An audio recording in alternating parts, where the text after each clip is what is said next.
Já mám takovou jednoduchou definici a ta definice říká, vědomí nejsou moje emoce, vědomí nejsou moje myšlenky, vědomí není moje intuice, vědomí je, že vím, že mám nějakou emoci. Co dělá systém?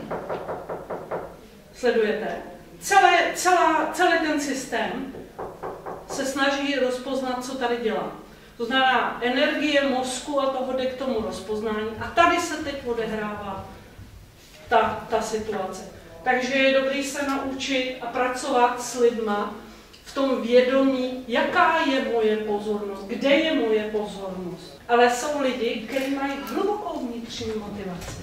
Mají o tu práci trvalý zájem. Nedělají pro ty benefity, ale proto, že se tam chtějí něco naučit, že to rozvíjí, že se seberealizují, že je to něčím zajímá. Nedělejte práci, která vás nezajímá. To je jak zelený jabko, který tím, že to vidíte, ty návyky, tak ono furt to děláte a to jabko dozraje, to zelený.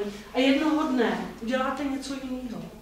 A řeknete si, ty jo, já jsem to tentokrát zvládla. Já jsem neřvala u toho šéfa, nebyla jsem šla, já jsem byla úplně v klidu.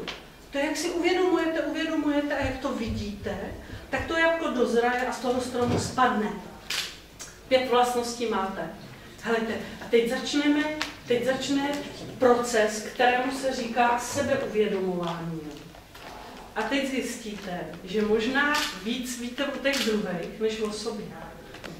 Já a enneagram je jako když se ženská potká chlapa na celý život a říká, a to je on. To je prostě, ta láska zůstala.